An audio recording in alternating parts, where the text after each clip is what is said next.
Samantala, sa silid ni Ning, isang gwardya ang biglang pumasok upang magulat ng masamang balita. Bago pa siya matapos, sinampal ni Lan Yi ang mesa at nagmura, sumisigaw na si Zhong Chen ay patay na, umiiyak na lahat ng kanilang mga taktika sa panunokso ay nasayang.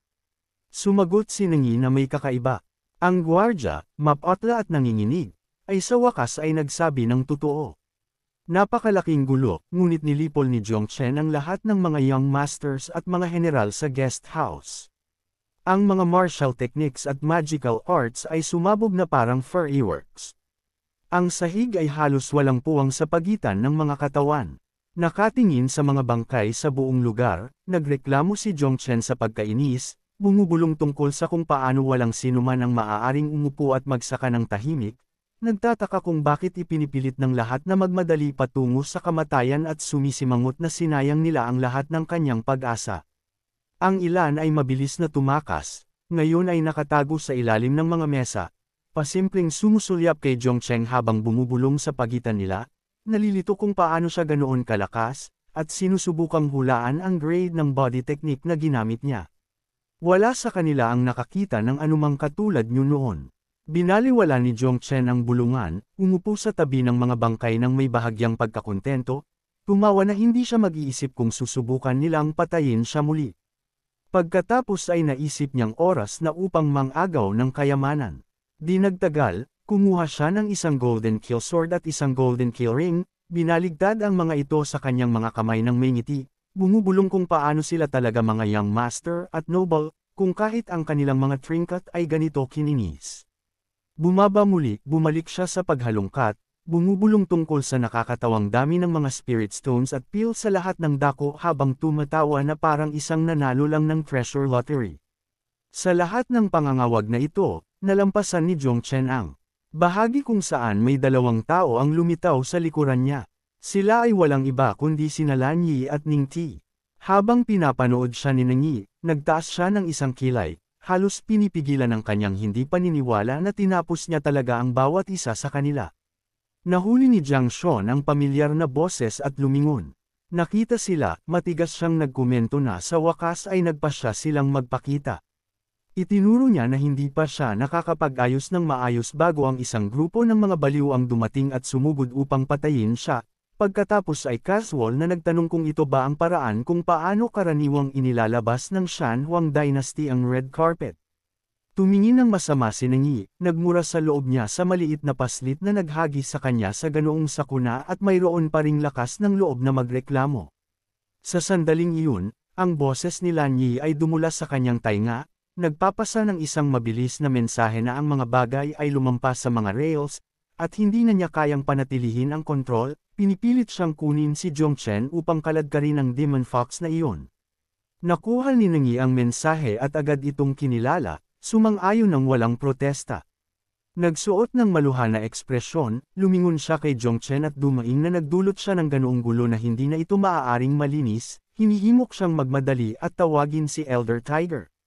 Ang mukha ni Zhong Chen ay nagbago, ang mga kamay ay lumipad sa kanyang baywang habang sinasabihan na ang Elder Tiger dito at Elder Tiger doon ay ang lahat ng pinag-uusapan niya.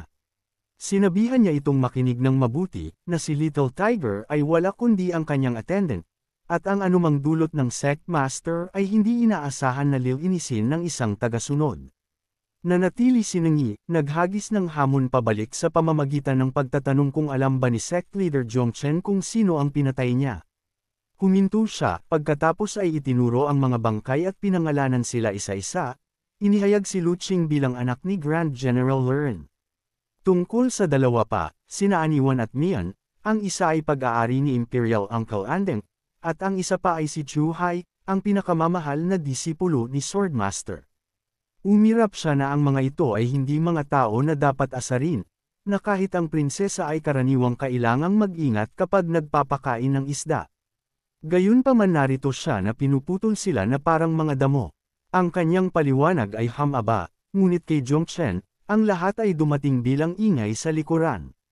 Humalaklak siya ng walang interes at sinabi na isang grupo lang ng mga walang kwentang aso.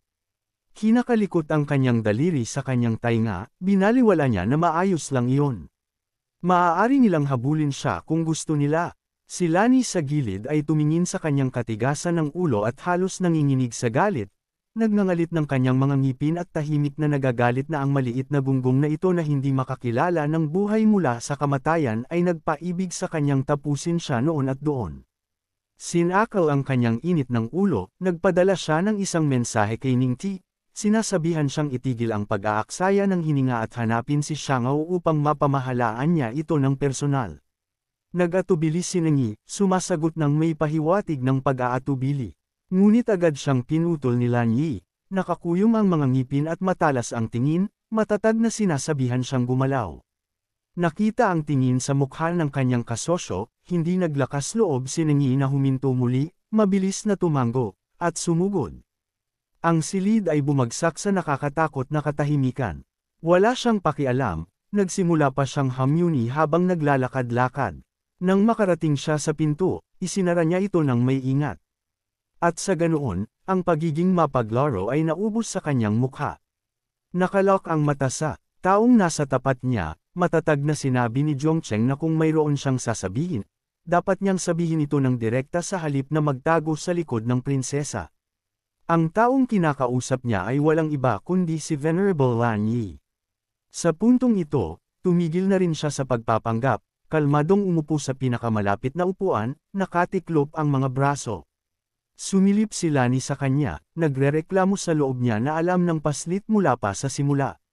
Naisip niya na ang paglilinang ng Demon Fox ay masyadong malalim upang malaman, na marahil ang dahilan kung bakit niya hiniling ang kanyang hairpin ng walang pag-aatubili.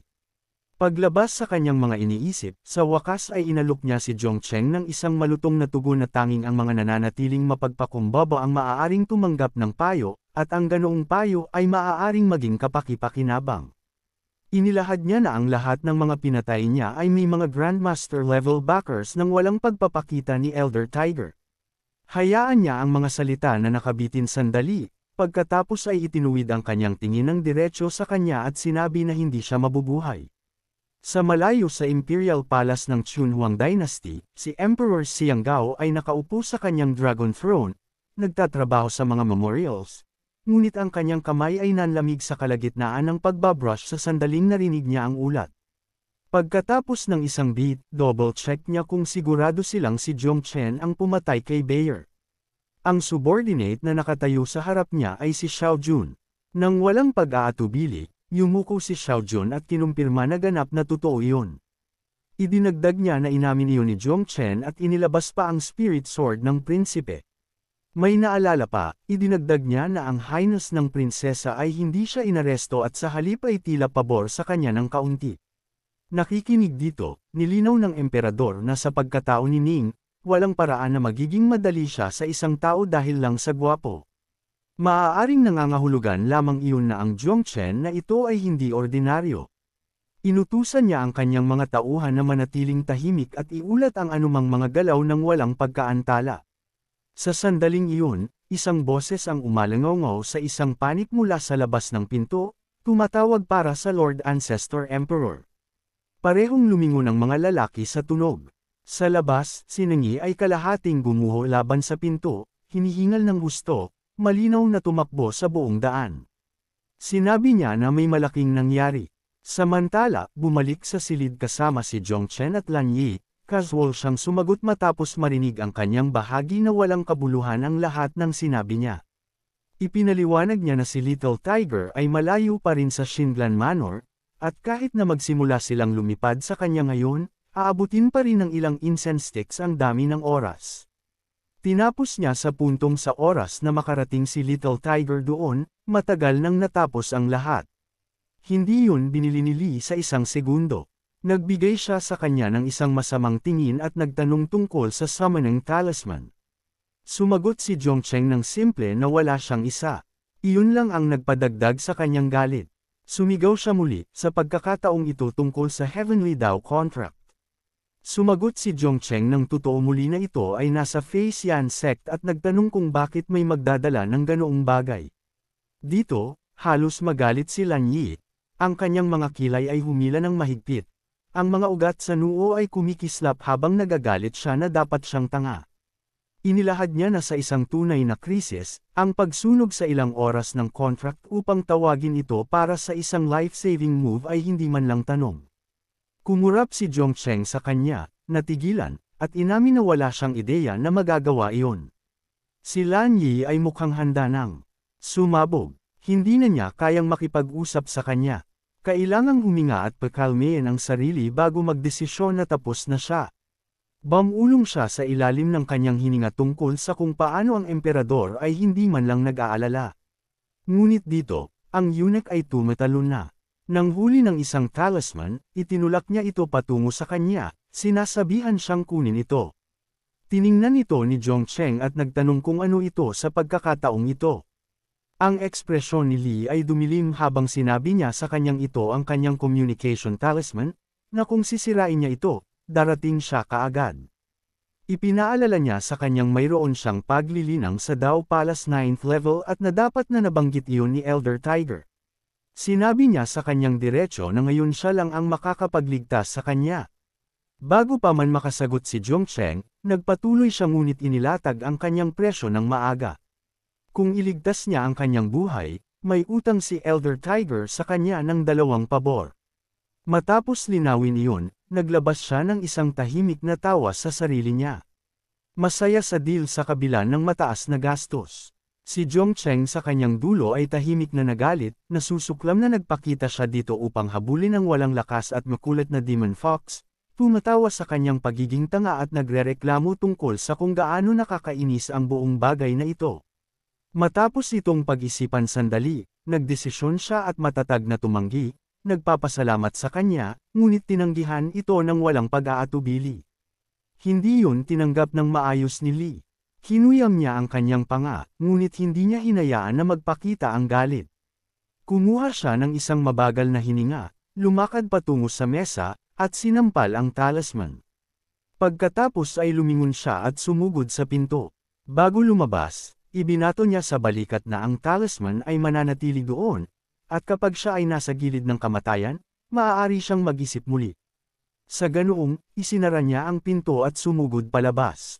Sa Imperial Palace, ang emperador ay malalim sa isang talakayan tungkol sa sitwasyon ni Zhongcheng. Tinitigan niya si Ningti at binanggit ng walang emosyon na kung inaasahan niyang protektahan si Zhongcheng, mas mabuti siyang magbigay ng isang wastong dahilan. Nagrereklamo na hindi niya kayang kalabanin ang buong korte ng sabay-sabay. Nanlamig si Ningti sa presyon at nadapa sa kanyang sariling dila, naghahanap ng dahilan, inulit niya ang kanyang sarili, nagpapahinto. Nahuli sa pagitan ng alam niya at ng hindi niya mapanganib na ibunyag. Ipinaalala na nilinaw ni Venerable Lan Yi na ang lihim ng Fox Demon ay off-limits sa Ancestor Emperor, at ngayon wala siyang ideya kung paano makalabas dito. Sa sandaling lumapot ang katahimikan, isang sariwang kaguluhan ang sumabog sa labas ng bulwagan, pumuputol ng diretsyo sa kanyang panig. Isang gwardya ang sumabog, hinihingal habang bumagsak siya sa kanyang mga tuhod, nagpupumiglas na iulat na sina Grand General Lurin, Imperial Uncle Andeng, ang Guardian Elder, at isang pulutong ng iba pa ay umaatake sa mga pader ng panlabas na palasyo at maaaring talagang nagpaplano ng isang rebelde. Agad, si Ningyi ay nagtuon ng pansin at nagtanong kung sila ay nasa Chiyan Sing-in. Ang Royal Guard ay hindi nag-atubili at kinumpirma na tama ang hula ng kanyang highness. Sa sandaling narinig niya ito, bumalik si Ningyi sa emperador, madalian siyang pinipilit na mamagitan. Idineklara na ang buhay ni Zhongcheng ay kritikal sa kanya. Ang ekspresyon ni Emperor Xianggao ay nagyelo sa kanyang tono. Nagbigay siya ng isang manipis na tawa na walang init. Pagkatapos ay inutusan si Xiao Jun na dalhin ang mga Imperial Guards, sinasabing pupunta sila upang salubungin ang Zhongcheng na ito at tingnan kung anong uri ng pambihirang figure siya. Sa sandaling iyon sa Shan-in, ang pulutong na nakaimpake sa courtyard ay walang ideya na silang lahat ay bahagi ng isang pagkubkob. Si Zhongcheng ay nanatiling walang ideya, lubos na nahuli sa thrill ng pag-iimbentaryo ng kanyang kayamanan. Bumulong siya nang may pagkatuwa na ang tinatawag na Noble Science ng Shan Dynasty ay talagang nabuhay hanggang sa pangalan kung isa sa alang-alang na ang bawat isa sa kanila ay may isang 7th grade spiritual tool na nasa kamay. Ipinakita ng system ang kanyang bulwagan ng detalyado. Isang Pagoda sword, isang Pagoda bracelet, isang Samura silent insect, isang full light sword, isang Demus spider armor, isang white willow needle, at isang earthworm heart. Nagtataka pa rin siya sa lahat ng ito nang isang boses ang biglang sumigaw mula sa labas, naghahadyos ng mga akusasyon at tinatawag siyang magnanakaw na aso na nakatadhana na mamatay. Narinig ang insulto, ang ngiti ni Zhongchen ay nagbago, at masungit siyang bamulong na sa wakas ay dumating na sila. Habang ang mga mata ng lahat ay nakakandado sa kanya, casual siyang lumabas ng mag-isa.